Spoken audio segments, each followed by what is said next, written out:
February 2012, the Ugandan and Tanzanian Chambers of Commerce, Industry and Agriculture held a two-day public-private dialogue on investment climate in Kampala, the capital city of Uganda. The forum focused on identifying the constraints to business and investment in East Africa and was supported by the Business Climate Facility under the Project Management Unit of the ACP's Secretariat in Brussels. The forum attracted around 160 participants from the various chambers of commerce, government agencies, ministries and private sector representatives in the sub-region. Mr. Frederick Alapui, the team leader of the project, opened proceedings by outlining the objectives of the forum. Amongst other things, he also defined a roadmap to produce a harmonised investment incentives framework for the East African Common Market. His observations also included the need for increased public-private dialogue to promote investment in the region. We are aiming at creating an enabling environment for the private sector, but that cannot be achieved by the private sector alone, but then this forum is creating a platform so that we'll build a kind of relationship between the public sector and the private sector. The benefits of PPD are obvious, to create an opportunity for us to develop champions and create a momentum for the dialogue in the elimination of the barriers and then to pursue and accelerate the reforms. At the forum, representatives from member states presented a brief situational assessment of their country which stimulated discussion and generated recommendations on the way forward. If you look at the life cycle of investment promotion, I normally divide it around 5 layers. On the first layer, you have the actions and the activities that each country has to keep taking for the purposes of promoting investment. And that is branding, targeted investment promotion, facilitation of aftercare services, and perhaps proactive reforms. And then to be able to do that, on the second layer, you need a little bit of an input. And if you look at the second one, the targeted investment promotion, most of the inputs are you have to have a potential investors list, and then you have to have investment opportunities. If you don't have those two, then it looks like what you are doing is useless.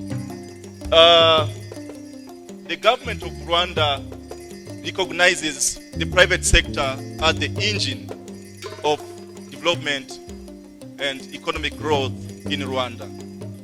To manage all of these, all incentives, we have put the charter, what we call Rwanda Investment Client Charter, whereby we have to know, each investor have to know, once I want to register, how many days it will take. So for the registration, we used to spend about 15 days, but today it's to register a company, it's only about 24 hours. For the environmental impact assessment, it takes only 20 days. Processing of investment certificates, it takes only 2 days. Access to utilities, water, electricity, and so on, it takes only 24 hours. For visa and work permits, it takes 1 hour because we have a one-stop center, which one-stop center have all the people dealing with all these kind of facilities. And processing of exemption goods, which are capital goods and raw materials, it takes only not one day but 15 minutes. Kenya Investment Authority, just like Tanzania Investment Authority, we are a government institution and our mandate is to promote and facilitate investments, both in Kenya and into Kenya. We have signed quite a number of what we call investment promotion and protection agreements with quite a number of countries, and also avoidance of double taxation agreements with a number of countries. And briefly, in the year 2008, the private sector, connected by what we call KEPSA. KEPSA is the Kenya Private Sector Alliance. they came up with what we call a national business agenda, and they came up with a list of key issues that the private sector felt that if the government addressed them, would really help the private sector and also address the investment climate. There's the issue of ICT and how we can really leverage on ICT to get to the next level. And then finally, we need to build a efficient public service, but more important, the enhanced government private sector engagement. And I'm quite happy with what's happening today, but we really need to do more. The big obstacle that we have is not really a language barrier, but the custom officers and the police who really harass people within the region. If this is not rectified, I think we're not moving anywhere. People of East Africa should move freely and be free wherever they are and regard themselves as East Africans rather as Ugandan, Rwandese, Burundians, Sudanese, or whatever it may be. If you want to bring any investor, don't worry about the good parts that you have.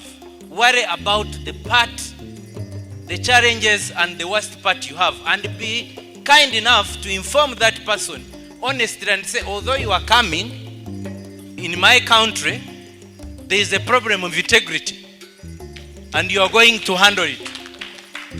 Although you are coming in my country, there is a problem of corruption.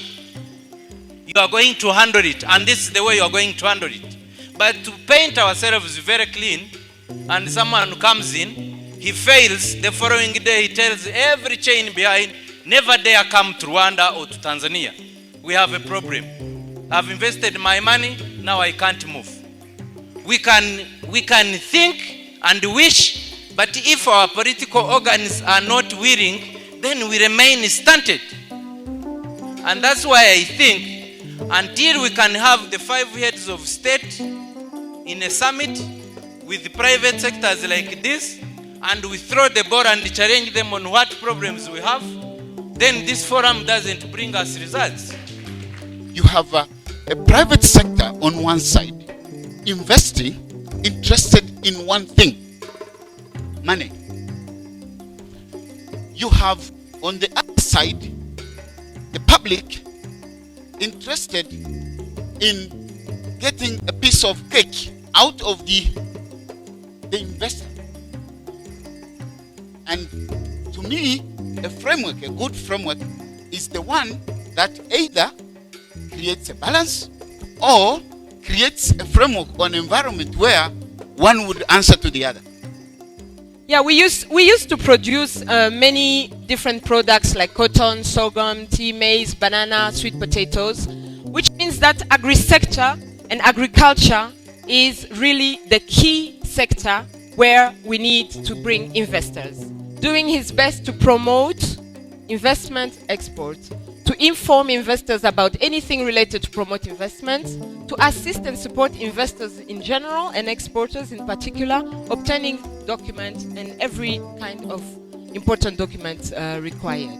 As a regard to investment, the Burundi Federal Chamber of Commerce and Industry is undertaken many actions, facilitate improvement of the local and regional business environment and development, facilitate international trade through East African collaboration and partnership, promote business growth through provision of selected demand-driven services.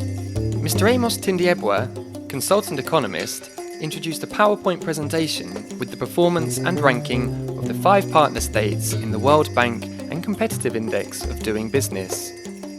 This identified the existence of critical investment promotion constraints and conflicting incentives frameworks. He concluded by providing recommendations to design a path to a more harmonized investment incentives framework for the East African countries.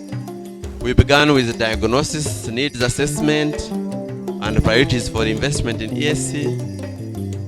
Today we are on the second stage, dialogue and consultation, to determine priorities and to define a framework. Our next phase should be to design an appropriate harmonized incentive framework. As private sector, I'm hoping that out of this meeting, we have to come out with an agenda that is going to help us gain ground that would enable us to be able to engage the public sector. promote investment through a common understanding of these major constraints. It came out really clear yesterday that the attitudes at the public level and even some of the private sector are not harmonized towards the common vision. What can we propose? And really this is just briefly what can we propose. We are not going deep into what actions can be done. One would like to see a strengthening of collaborative efforts in developing programs and projects that build the capacity of the private sector. The press conference was attended by media houses which included The Independent, The New Vision, The Observer, The East African Newspaper, The Daily Monitor, NTV, UBC and Sanyu Radio. Chris Kyerere, the chairman of UASIA, told journalists that all partner states have to engage in dialogue to ensure that they all implement similar incentives if commerce and trade are to prosper in the region. Are we really ready to accept the challenges that have been put to us in this room over the last day and a half? I believe that we are ready. We are a new chamber here in Uganda. You've heard it said yesterday. Just 3 years. Never in our lives did we expect that within 3 years' time we would have 200 guests in Uganda. What can't we do in another 1 year if we've listened to the experts, our own experts, mind you, not other people's experts, and our own solutions? What can't we do when we come together, whenever we are coming together, which I've not heard, but that we will already begin to say, how quickly can we act upon what we've heard here? Not to let us go to sleep again, but be awakened from this day forward.